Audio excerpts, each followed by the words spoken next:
Welcome you all. Now this is the last lecture of this series, Elisa Part 3. This is Dr. Avinash and here we will discuss direct ELISA and what are the applications of ELISA. Now in direct ELISA, an antigen is immobilized directly on the plate, that is on the well, and the conjugated detection antibody binds to the target protein. Then the substrate is added. On this substrate, the enzyme which is in conjugation with the antibody that will react and produce a signal or color. The intensity of this color is directly proportional to the whatever the concentration of analyte present in the sample. Since only one antibody is used in this direct ELISA, it is a less specific. In sandwich ELISA, we use two antibodies, two detection antibodies, but here we are using only one antibody. That's why it is a less specific than a sandwich ELISA. Now here you can see a clear empty well, and in this well we have added serum sample. Now this sample contains antigen, and during the incubation period this antigen that will bind to the surface of the well, and this binding is strong. Now during washing phase we will remove unwanted excess of antigen which is present in the well, because it will interfere with the reaction. That's why it's better to remove this excess of antigen to avoid signal problem.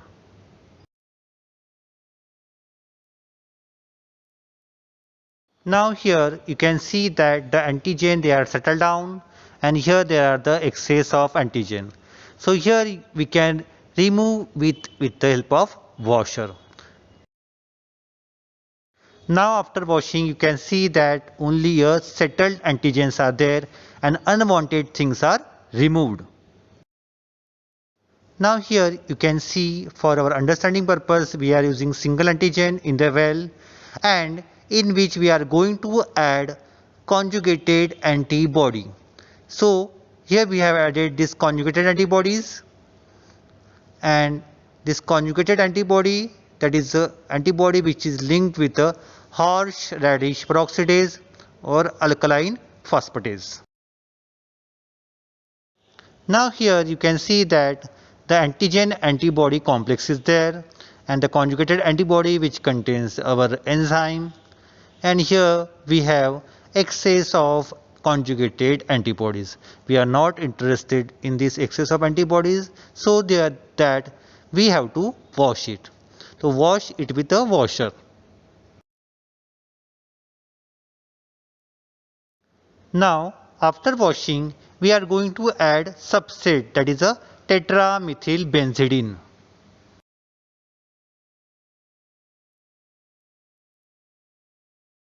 Now here you can see antigen antibody complex and the detection antibody which contains enzyme, the enzyme which acts on a substrate and produces colorful product. Now here in the well you can see antigen, and more the antigen, more will be the binding of antibody. More antibody means more enzyme. More enzyme means more enzyme will attack on substrate, that will produce more color. So the concentration of analyte can be detected on the basis of color, and it is done by spectrophotometer. Now let's see the negative part. If the sample is negative, means there is a no antigen. So what will happen with ELISA? Let's check. Now here we are going to add a sample. Now the sample is added here. Then as there is a no antigen, there will be no binding. Now here you can see that we have added sample, but there is nothing in the sample to bind to the surface of the well. So even after washing there is nothing is left for the washing.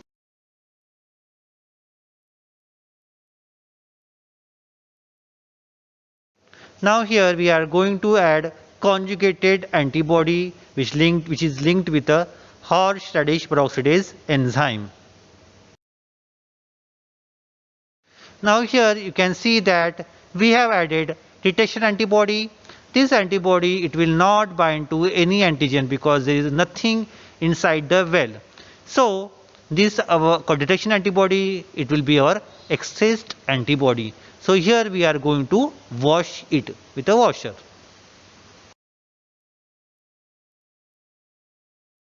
Now we are going to add substrate, that is a tetramethylbenzidine.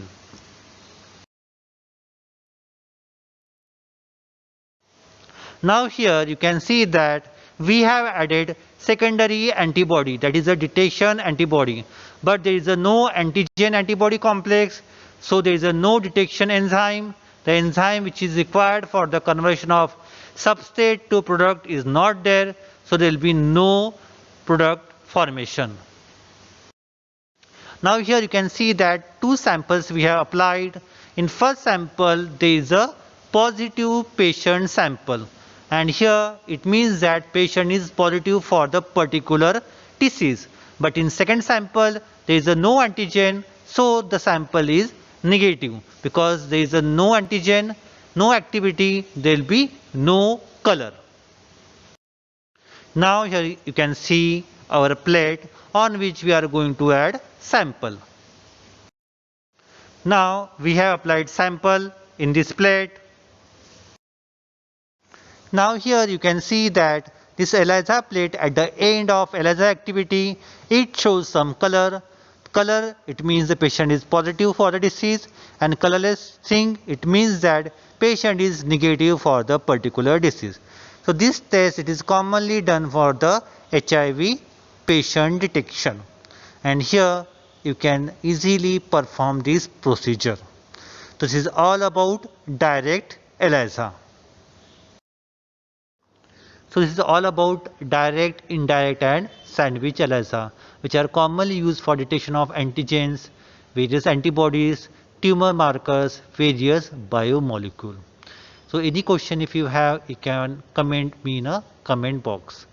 So please like, share and subscribe. Thanks.